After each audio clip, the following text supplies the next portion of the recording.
Hello everyone, আশিমার কিচেনে আপনাদের সকলকেই স্বাগত। আজকে আমি এনেছি মাটনের একদম একটা নতুন ইউনিক রেসিপি। এটা হলো মহারাষ্ট্রিয়ান স্টাইলে মাটন খারদার রেসিপি। এটা একদম ইউনিক একটা মহারাষ্ট্রিয়ান স্টাইলে রান্না। রুটি, পরোটা অথবা পোলাওয়ের সাথে এই মাটনের রেসিপি কিন্তু একদম জমে যাবে। আপনারা বাড়িতে অতিথি আসলে অবশ্যই এই রান্নাটা করে নিতে পারেন। তাহলে আসুন রান্নাটা কিভাবে করলাম দেখে নেওয়া যাক। প্রথমেই এক মুঠো ধনেপাতা ভালো করে ধুয়ে আমি দিয়ে দিলাম একটা মিক্সার জারে। দিয়ে দিলাম 2 চামচ মতো কুচনো আদা, আর দিয়ে দিলাম 15 থেকে 20টার মতো রসুন কোয়া, আর 5 থেকে 6টা কাঁচা লঙ্কা। সমস্তটাই আমি একসাথে প্রথমে পিষে নিলাম। আর এখানে আছে আমার মোট 1 কিলো 250 গ্রাম মতো মাটন।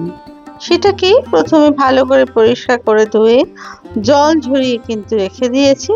এর মধ্যে দিয়ে দিলাম 4 চামচ মতো ধনেপাতার পেস্ট, আর দিয়ে দিলাম 1 চামচ হলুদ গুঁড়ো, 1 চামচ জিরের গুঁড়ো, আর ছোট চামচের 2 চামচ মতো নুন।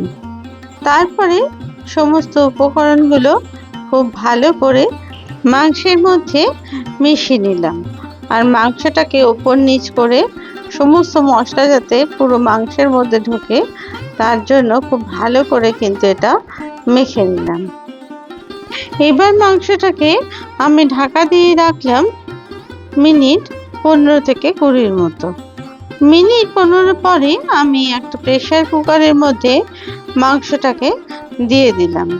প্রথমে আমি মাংসটাকে অর্ধেক সেদ্ধ করে নেব, তার জন্য কিন্তু আমি প্রেসার কুকারে ব্যবহার করলাম। আমি দিয়ে দিলাম এখানে হাফ কাপ মতো জল, আর 4 চামচ মতো সর্ষের তেল। জলটা দিলাম অল্প, যাতে করে তলাটা কোনো রকমে ধরে না যায় তার জন্য। তারপরে প্রেসার কুকারের মধ্যে যখন 3টে হুইসেল বেজে উঠলো, সেই সময় আমি এটাকে গ্যাস অফ করে রেখে দিলাম। তারপরে আমি দেখুন খুলে মাংসটা দেখাচ্ছি, ঠিক কিন্তু এটা 50 ভাগ মতো সেদ্ধ হয়ে গেছে। একটা বাটির মধ্যে মাংসের অংশগুলো রেখে আমি মাটনের স্টকটাকে একটা বাটির মধ্যে ঢেলে নিলাম। অন্যদিকে নিয়ে নিয়েছি একটা ড্রাই কোকোনাট। সেটাকে ফাটিয়ে আমি লম্বা লম্বা আকারের টুকরো করে কেটে নিলাম। নিয়ে নিয়েছি 2 চামচ মতো আদা, 6-7টা কাঁচা লঙ্কা, 15টা মতো রসুন, আর অল্প কিছু পুদিনা পাতা, আর নিয়ে নিয়েছি 50 গ্রাম মতো কোরানো নারকেল। প্রথমে এই ড্রাই কোকোনাটটাকে ভালো করে কিন্তু ফ্রাইং প্যানে ভেজে নিতে হবে। এর মধ্যে দিয়ে দিলাম রসুন কোয়াগুলো, সেগুলোকেও কিন্তু একইভাবে শুকনো খোলায় খানিকক্ষণ ভেজে নিতে হবে, যাতে করে কাঁচা গন্ধটা চলে যায় আর সুন্দরভাবে এটা ভাজা হয়ে যায়। এখানে কিন্তু এখন আমি কোনো তেল ব্যবহার করিনি। এবার আমি দিয়ে দিলাম খানিকটা সাদা তেল। এখানে 2 চামচ মতো তেল আমি ব্যবহার করলাম। এরপরে আবার খানিকক্ষণ এগুলোকে ভাজতে থাকলাম। এরপরে দিয়ে দিলাম কুচনো আদা আর লঙ্কার অংশটাকে। তারপরে খুব ভালো করে এগুলোকেও ভাজতে থাকলাম। একদম লাল করে ভালো করে ভাজতে হবে, যাতে করে এর মধ্যে থেকে কোনো কাঁচা গন্ধ না থাকে। দিয়ে দিলাম আমি 1 চামচ মতো গোটা জিরে, আর দিয়ে দিলাম 2টো শুকনো লঙ্কা। সেটাকেও তারপরে খুব ভালো করে একসাথে ভাজতে থাকলাম। যদি আপনারা এরকম শুকনো নারকেল না পান বাজারে, তাহলে ড্রাই কোকোনাট গুঁড়ো প্রথমে ড্রাই রোস্ট করে তারপরে এরকমভাবে তৈরি করে নিতে পারেন, সেক্ষেত্রেও কিন্তু একই ফল পাবেন। তারপরে আমি এর মধ্যে দিয়ে দিলাম কোরানো নারকেলের অংশটাকে, সেটাকেও একটু নাড়াচাড়া করে ভেজে নিলাম। সমস্ত অংশটা ভাজা হয়ে গেলে এবার আমি এর মধ্যে দিয়ে দিলাম পুদিনা পাতাটা। তারপরে সেটাকেও নাড়াচাড়া করে আমি গ্যাস বন্ধ করে দিলাম, যাতে করে এটা ঠান্ডা হয়ে যায়। এরপরে আমি একটা কড়াইয়ের মধ্যে দিয়ে দিলাম 150 মিলিলিটার মতো সাদা তেল। তারপরে দিয়ে দিলাম এখানে 5টা কুচনো পেঁয়াজের অংশ। পেঁয়াজটা আমি একটু বেশি ব্যবহার করলাম, কারণ আমার কাছে 1 কিলো 250 গ্রাম মতো মাংস আছে, সেই পরিমাণ বুঝে আমি পেঁয়াজটা দিলাম। আপনারা আপনাদের মাংসের পরিমাণ অনুযায়ী কিন্তু অবশ্যই পেঁয়াজটা দেবেন।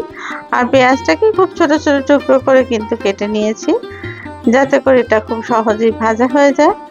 অন্যদিকে যে নারকেলের ভাজা অংশগুলো ছিল সেগুলো দিয়ে দিলাম আমি মিক্সার জারের মধ্যে। এবার এর মধ্যে দিয়ে দিলাম আরো 1 মুঠো ধনেপাতা। তারপরে অল্প সামান্য একটু জল দিয়ে আমি এটাকে খুব ভালো করে একটা মিহি পেস্ট তৈরি করে নিলাম। এবার অন্যদিকে দেখুন পেঁয়াজটা ভাজতে ভাজতে অনেকটাই নরম হয়ে গেছে। আর পেঁয়াজ ভাজার সময় আপনারা কিন্তু গ্যাসের ফ্লেমটা কমাবেন না, এটাকে কিন্তু বাড়িয়ে রাখবেন, তাহলে পেঁয়াজটা কিন্তু খুব সুন্দর ভাজা হবে। অন্যদিকে দেখুন আমার পেস্ট কিন্তু একদমই রেডি। আর পেস্টটা কিন্তু ঠিক এই রকম ভাবেই মিহি করে নিতে হবে। পেঁয়াজ ভাজতে ভাজতে পেঁয়াজের কালারটা এবার চেঞ্জ হতে শুরু করেছে। এই সময় আমি দিয়ে দিলাম 1 চামচ চিনি। চিনি দিলে পেঁয়াজের রংটা লালচে রং খুব তাড়াতাড়ি ধরে যায়, তার জন্য আমি এটা ব্যবহার করলাম। তারপরে খুব ভালো করে আরো মিনিট 2-3 এটাকে ভাজতে থাকলাম। এখানে সাদা তেলের ব্যবহার করেছি। আপনারা চাইলে এই রান্নাটা পুরোটাই ঘিও করতে পারেন। মহারাষ্ট্রিয়ানরা কিন্তু এটা ঘি দিয়েই তৈরি করেন। যখন এটা রংটা একটু চেঞ্জ হয়ে গেল, সেই সময় আমি এর মধ্যে দিয়ে দিলাম নারকেল আর ধনেপাতার পেস্টটাকে। তারপরে সমস্তটা দিয়ে খুব ভালো করে মশলাটাকে আবার কষাতে থাকলাম, যাতে করে এর মধ্যে কোনো কাঁচা গন্ধ না থাকে। আর এই মশলা তৈরির ক্ষেত্রে শুকনো নারকেলের সাথে কোরানো নারকেলও অল্প অবশ্যই ব্যবহার করবেন, তাতে করে এর স্বাদ আর গন্ধ দুটোই কিন্তু খুবই ভালো লাগে। এরপরে মশলাটা ভাজা হয়ে গেলে আমি দিয়ে দিলাম সেদ্ধ করে রাখা মাটনের অংশগুলোকে। তারপরে স্প্যাচুলার সাহায্যে খুব ভালো করে এটা নাড়তে থাকলাম, যাতে করে পেঁয়াজের সাথে আর সমস্ত মাংস আর মশলা খুব ভালো করে মিশে যায়, তার জন্য। এবার এর মধ্যে আমি দিয়ে দিলাম ছোট চামচে 2 চামচ নুন। নুনটা দিয়ে আমি একটা ঢাকনা দিয়ে দিলাম মিনিট 10 জন্য। এই সময় গ্যাসের আঁচ কিন্তু আমি মিডিয়াম রেখেছি, কারণ হাইতে দিলে তলায় ধরে যাবার সম্ভাবনা থাকবে। দেখুন এটা কিন্তু 5 থেকে তেল ছাড়তে শুরু করে দিয়েছে। এই সময় আবার ওপর নিচ করে আমি খুব ভালো করে মাংসটাকে মশলার মধ্যে মিশিয়ে নিলাম। এবার স্প্যাচুলা দিয়ে ভালো করে নিয়ে আমি এর মধ্যে এবার দিয়ে দিলাম মাটনের যে স্টকটা ছিল সেটাকে। এটা কিন্তু দেওয়া অত্যন্ত জরুরি, কারণ এর মধ্যে মাংসের সমস্ত স্বাদ কিন্তু লুকিয়ে আছে। এরপর খুব ভালো করে স্প্যাচুলা দিয়ে আবার এটাকে ওপর নিচ করতে থাকলাম। আর এইভাবেই বারবার নাড়াচাড়া করে আর অল্প অল্প করে মাটনের স্টকটা দিতে থাকলাম। এই সময় আমি গ্যাসের আঁচটা মিডিয়াম রেখেছি, হাই করিনি। আর খুব ভালো করে নাড়াচাড়া করে সমস্ত মশলাগুলো মাংসের মধ্যে যাতে ঢুকে যায়, তার জন্য ওপর নিচ করতে থাকলাম। এবার দিয়ে দিলাম 2টো লেবুর রস। খুব ভালো করে চিপে রসগুলো দিয়ে দিতে হবে, কারণ এখানে কিন্তু আমি কোনো টমেটো বা দইয়ের ব্যবহার করিনি। এই লেবুর রসই মাংসের মধ্যে খুব সুন্দর স্বাদ আর গন্ধ কিন্তু এনে দেবে। দেখুন মাংসের পাশ থেকে কিন্তু তেল ছাড়তে শুরু করেছে। আর আমি একটা চামচ দিয়ে মাংসের নুনটা একটু চেক করে নিলাম। তারপরে আবার ওপর নিচ করে লেবু রসটাকে মিশিয়ে নিলাম। আপনাদের যদি এই রেসিপি ভালো লেগে থাকে তাহলে প্লিজ লাইক, শেয়ার আর কমেন্টস করতে একদম ভুলবেন না। আর আপনারা যদি আমার চ্যানেলের নতুন বন্ধু হন তাহলে প্লিজ চ্যানেলটিকে সাবস্ক্রাইব করে দিয়ে পাশে থাকা বেল আইকনটিকে প্রেস করে দেবেন, যাতে করে নতুন রেসিপি দিলে সহজেই তা আপনাদের কাছে পৌঁছে যায়। আমি সবশেষে মাংসের মধ্যে দিয়ে দিলাম 1/2 চামচ মতো গরম মশলার গুঁড়ো আর 1 চামচ মতো ঘি। তারপরে সমস্ত উপকরণগুলো ভালো করে মিশিয়ে নিলাম। আর প্রথমেই যে ধনেপাতা আর কাঁচা লঙ্কা পেস্টটা তৈরি করেছিলাম সেটা দিয়ে দিলাম, আর দিয়ে দিলাম একটু লেবুর রস।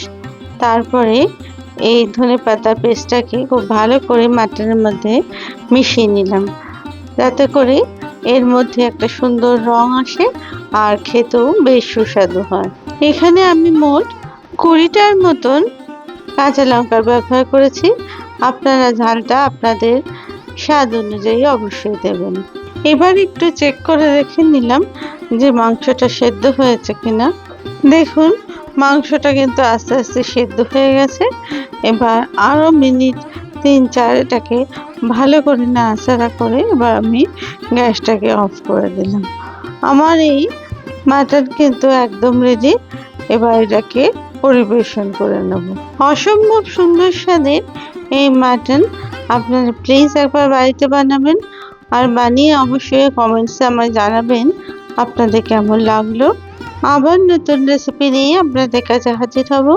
আপনারা সবাই খুব ভালো থাকবেন। ধন্যবাদ।